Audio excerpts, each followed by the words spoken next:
Hey, what's up guys, aarava here, and welcome back to another episode of my F1 2020 My Team Career Mode, episode number 35 today for the Hungarian Grand Prix in Season 2. If you guys did miss the previous one, then be sure to go check that one out before you see this one. Hopefully this Grand Prix is going to be a bit more exciting than the real-life Spanish Grand Prix we just saw earlier today. I'm pretty sure it guaranteed will be. But we look through, before we get to the race weekend, through the activity timeline, as per usual, selecting various things to do with the team acclaim, supply HQ tour to try and boost that, but also some reaction training for SAINZ as well, as obviously we've made some upgrades to the personnel HQ side of things, and it means now SAINZ is back to 94 rated. And last time when we had 94 rated, it may have been a little bit of a funny kind of glitch with the numbers and how it all added up, but now this is genuinely 94 rated there with the boost we've done. The reaction training we're going to continue to do, but we've got now tier 2 on the fitness center and also the simulator, and you can see the vista of the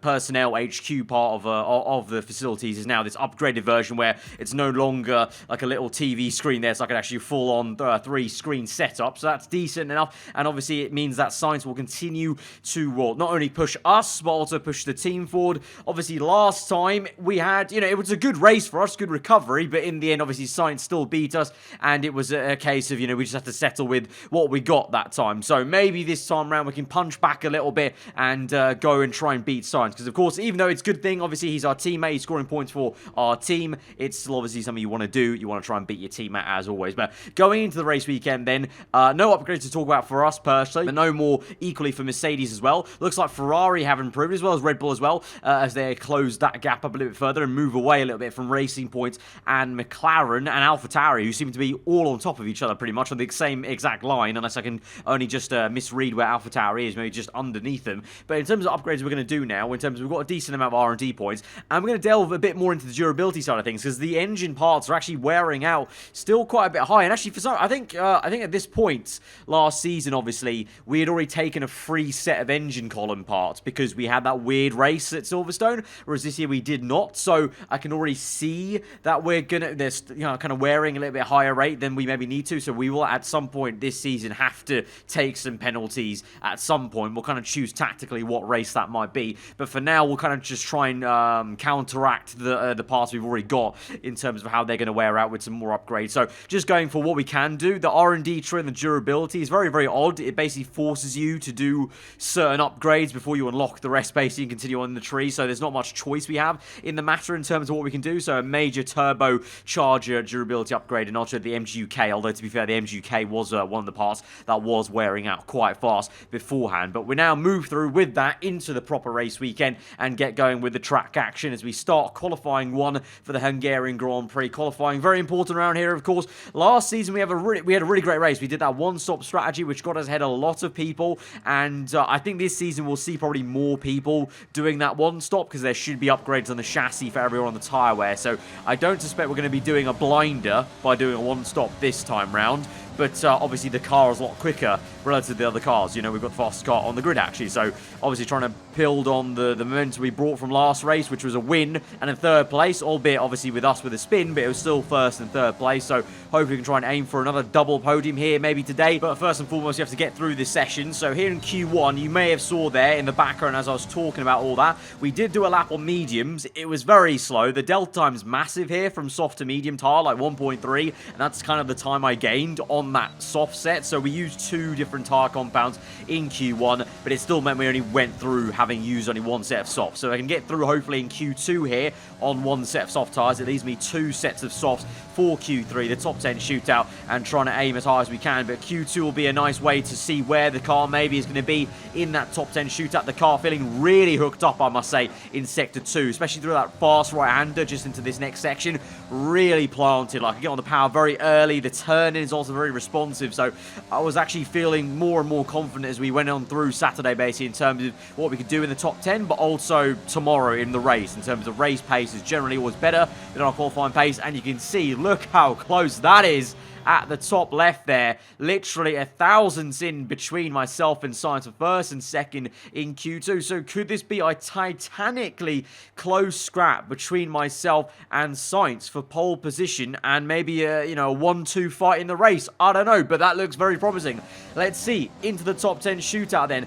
We've left it a little bit into the session, so there's about 2 or 3 minutes gone. And so at this stage, I can tell you SAINZ is on provisional pole. He's done a time good enough for P1 right now. Obviously, everyone has a second run. This is my first run, though, in the middle of qualifying. Clean track for us. A little bit wide there. A bit of an understeer kicked in into turn 1, so that's a little bit annoying. So definitely some time already I feel like we can find on this second run in that first corner. But trying to chuck it in now. Second gear, get it turned in. Third gear, plant the power a little bit too early, though. And we get on the grass, and we felt the pressure.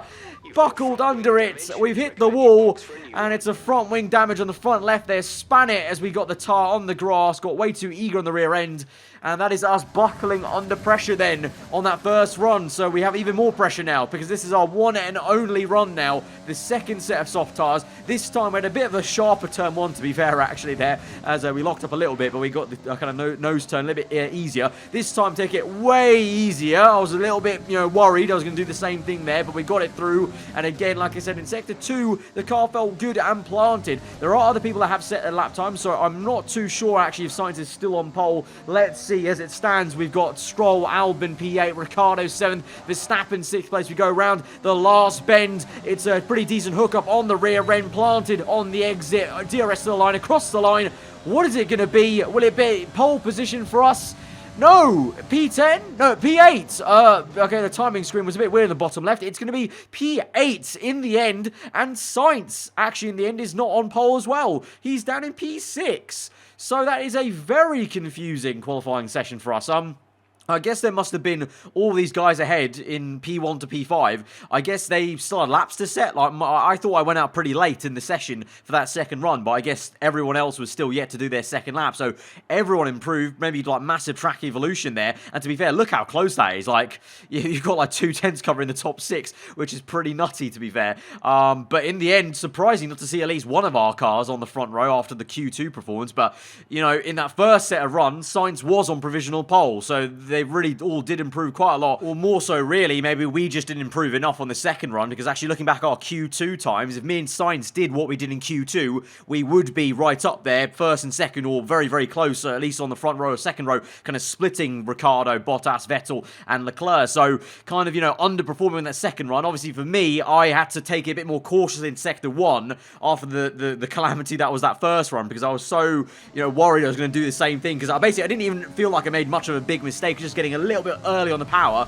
got the rear end stepped down, trying to, you know, catch it basically meant I got on the grass, and that just made the spin even worse. But I went a bit more cautious in Sector 1 because of that. But then Sector 2 and 3 I thought was pretty decent, but clearly it was nowhere near the performance we showed in Q2, so both of us underperformed there. So I think if you look back at the Q2 times, I think we've got the pace to be challenging for the podium, at least from here. The race pace always gets better, and because it's so close from P1 to P6, I just think the race could be quite tasty anyway. So I think we can still do some good work from here and just make up for, you know, I think really I personally would have done better if it hadn't been for that mistake in that first run. So we need to make up for that kind of error of kind of buckling under pressure, of knowing at the time SAINZ was in P1, feeling the kind of, you know, pressure to perform there kind of got the best of me. But let's go. Hopefully this time round there is no third in a row spin in the race. We have a clean one and we do the job, like I said, and show the true pace of the car. It's race day in Budapest as we get ready for another round of the Formula One World Championship. We don't expect too many retirements at this track. There are plenty of current and former drivers with flawless finish rates here. In particular, Ralf Schumacher. He made it across the line in all 10 of his Hungarian Grand Prix starts. We're northeast of Budapest for the race today at the 2.7-mile Hungaroring circuit. 14 corners here, 8 to the right and 6 to the left, on a track where downforce is king and passing is notoriously difficult. Now, Anthony Davidson, I wonder, might we be in for some early pit stops today from the midfield teams, all trying to put some pressure on or disrupting things for the leaders up front? If you're in the middle of the pack, you know, you got your own race to run, I don't think they're going to be thinking about causing trouble up front. However, closer to the head of the pack, don't be surprised to see some split strategies. If you're running second and third, for example, bringing one car in for an undercut while leaving the other one out there longer can put a lot of pressure on the leader and maybe force them into an error. It's time to see how our drivers are stacking up after yesterday's exciting qualifying session. Daniel Ricciardo has a clear view ahead from pole position, and it's Valtteri Bottas that completes the front row. Considering the rest of the grid, we have Vettel, Leclerc, Lewis Hamilton, and Sainz, Verstappen, the owner-driver, Albon, and Lance Stroll, Norris, Perez, Esteban Ocon, and Gasly, Kvyat, Matsushita, Kevin Magnussen, and Antonio Giovinazzi, Aitken, Latifi, Russell. They've taken a grid penalty, and Romain Grosjean sits at the back of the grid.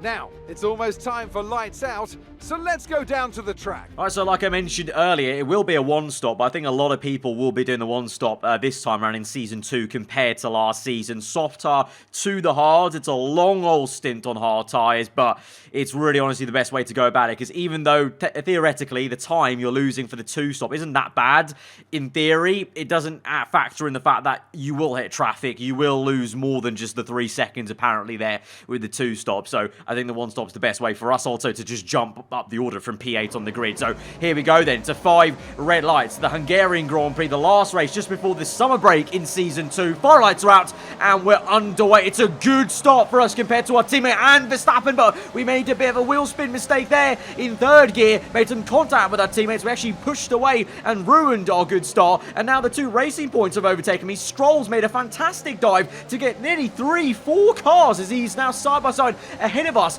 with Verstappen and the Mercedes car. Albon's got us. We try and re-overtake the tyre grip driver, but look at that. Stroll going the long way round on Verstappen. Doesn't quite get it, but he slots in just ahead of my teammate there. So what initially was a great start for us, then the wheel spin hit and it kind of all went backwards from there, and we lost 2 positions rather than gaining 1 or 2. And so now we're staring at the back of our teammate once again and looking to overtake him maybe in the following laps. We move on to lap number 2 then. DRS not activated yet, but already pressurizing Sainz and looking like we're a little bit faster, I would say, at this stage. Maybe on heavier fuel, which is not liking the kind of balance of the car. And this was the section I was loving in qualifying. The car feeling so planted, and we go for a very aggressive move on the outside. We have to lock up at the front right, trying to get the car slowed down though, and that allows Sainz to keep it through on the outside. We're so close now to making some contact there, jockeying for position, and it's again so fine as Sainz really is pushing me to the edge of the track to try and defend that. It's a really great scrap. It's been a long while, to be fair, since myself and Sainz have had a scrap. I think the last time we had a proper duel like this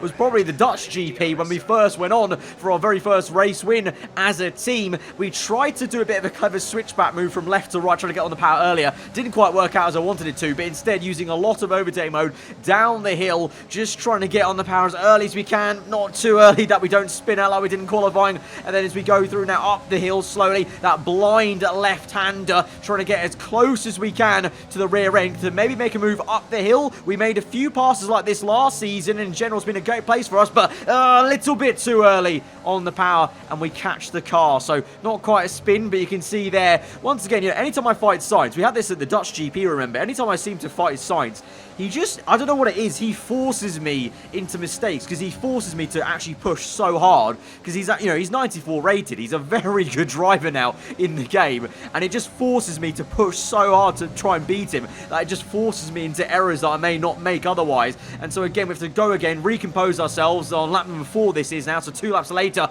purple first sector, this time not making a mistake on the rear end here, up the hill, he has a wobble, and we use overtake mode, and go around the outside into the chicane, get it through, elbows out the exit, and we're up into P8 finally of this Hungarian Grand Prix. But what a scrap just for P8 in this GP. So we've got a long way to go in this race, and I feel we have a long way to go from here upwards in terms of positions. There's a lot of clean air after Lance Stroll, so let's get past him quickly. DRS open, all the DRS down that straight, literally deploying it the entire way until you get to the apex of the corner and get past the Racing Point man. And meanwhile, also Sainz on the exit will also try and make a move, and he goes down the inside, so fair play. Good to see him getting punchy with it as well, and he overtakes the Racing Point car as well. So it's 2 by 2 there, us 2, and then Stroll and Albon in P9 and 10 respectively. But Sainz will come in on lap number 6, so an early pit stop for him. I was surprised he was going to come in earlier than us, so we continue on for one more lap, but we'll come in Now, at this stage, I wasn't sure what the strategy was, you know, because SAINZ pit in earlier than me. So I thought maybe, is he trying a two-stop? What's everyone else doing? So as we enter the pit lane, I still wasn't sure. So I looked down the pit lane, and ahead of us, the Red Bull car is going to a set of hard tyres. So they did that last season, and it worked out for them, because I think one of the Red Bulls ended up winning the Grand Prix, I think, if I remember correctly. So we're going to go on that one stop. We're going to stick to the strategy. But SAINZ, I can tell you, has actually switched it. He's on a two-stop, along with, I think, Lewis Hamilton as well. So that's interesting. I don't know if that's the right way to go. I've stuck to my guns and stuck to what I think is the better way to go about it, and stuck to the same strategy the cars ahead of us were doing, i.e. the Red Bulls. But you can see there, SAINZ has actually undercut us and overtaken us, but he's on a set of medium tyres, so he is going to make one more stop in this Grand Prix. So right now, lap number 9, we're catching up to some traffic here. This is what I mean. We have to pass this traffic. So for me, I don't need to hurry too much, because I'm not, you know, I'm going to the end of these tyres. SAINZ ahead of me, he has to rush it. So we can use this to our advantage, because we can try and be a bit patient, but basically use him.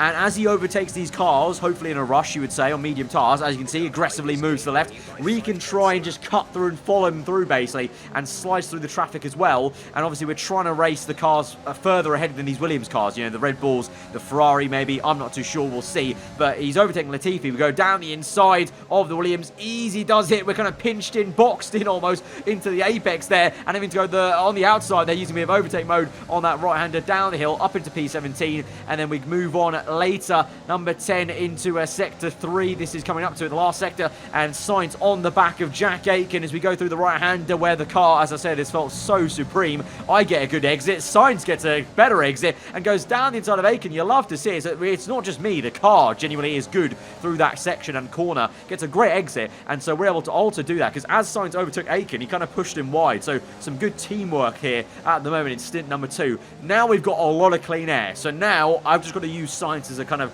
horse and carriage. He's on the fast compounder tyre, so he's going to be better in the corners, so I'll just use his DRS to pull me along, and that'll work for us up until lap 15, where now we've caught up to the traffic of the top cars. We caught up to Hamilton, who's also on medium tyres, but ahead of him is then Verstappen, the 2 Ferraris. They're on the hard tyres, and the thing is now, lap 15, we're only 6 laps away from these guys making their second pit stop, so now they're hitting enough tyre wear where I feel like I'm quick enough to make an overtake, because we're faster now. We're going to go down the inside then as we enter the end of sector 1 into sector 2, squeeze him out on the right. ERS used the entire time there in that section, and SAINZ makes a bit of contact with us on the exit. We get up into P15, and we'll go chasing after Hamilton as well, who's the other person on the mediums. As I said, though, they're only a few laps away from their second pit stop, so they are feeling tyre wear for sure, and you can just tell by the exit we're getting off these corners and how much more punchier I'm looking in comparison to them as we kind of skate through there, trying to get as quickly as we can, maybe force an error or just open up some space, maybe with the inside here, go for the big lunge down the inside, overtake mode the entire time into that corner until we got to the brake zone, get the job done, up into P10, and now we can just get on the back of this train with Max Verstappen. But crucially, these guys are all with me. They're going to the end on these hard tyres. We're pushing away from Hamilton and SAINZ, and this is the race now for us between us, Verstappen, the 2 Ferraris, and this will be for P1 to P4, because I believe Bottas, ahead of all these guys, he's also on a 2-stop, so he's taken himself out of the race. So this is the top 4 fight you're seeing right here, and so trying to overtake Verstappen, this could be for P3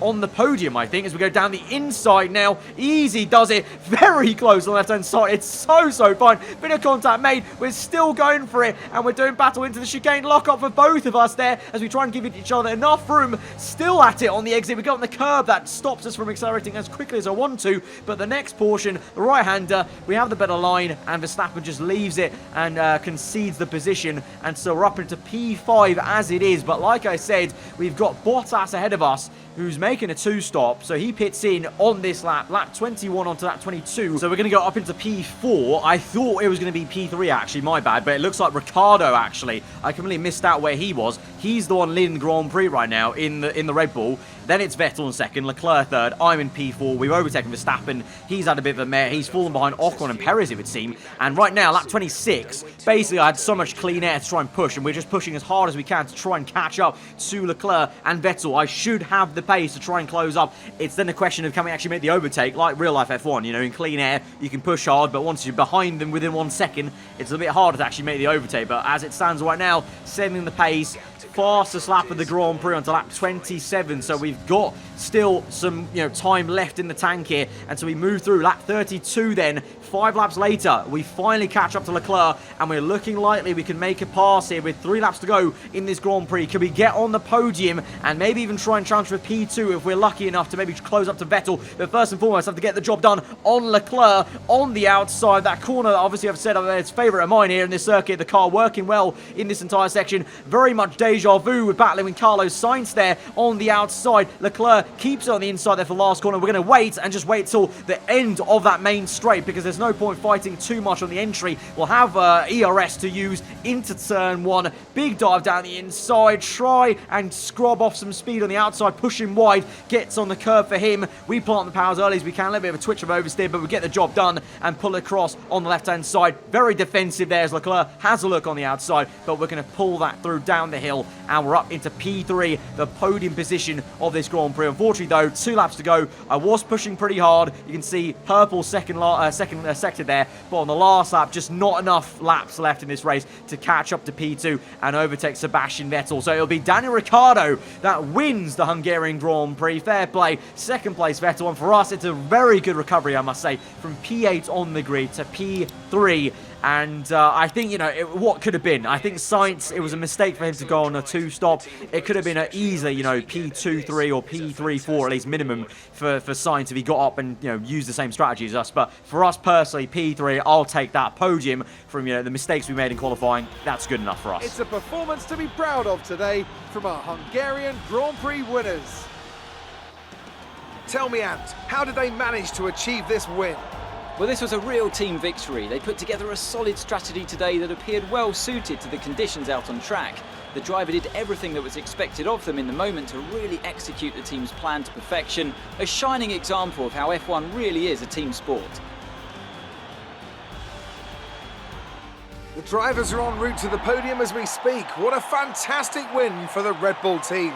They performed exceptionally today, keeping us firmly on the edge of our seats throughout the entirety of the race. Congratulations to everyone at the team. So Ricciardo's first win, I think that is, back in the Red Bull Racing overall. So like I said, kudos to him. Vettel second, fair play. I mean, obviously, they had the advantage of being a little bit further ahead on track. We had a lot of, making up to do, even, let alone starting P8. The slow start we had, having to re-overtake Albon and then also battle our teammate for a little bit, definitely hindered us a little. So I think we could have got P2. And genuinely on pace, I think even with Sainz on the 2-stop, you saw clearly, like, he actually had the pace there. We both had the pace. That should have been a 1-2 weekend, I feel, but we made the mistakes in quali, and then we didn't do it in the race as well. It was hard. We had to make up time. But as I said, from the situation we were left in at the start, PA, I think we made the best job of it. And we still lead the championship in both senses, drivers and constructors. So I can't complain too much. But just a bit of a weird one, really.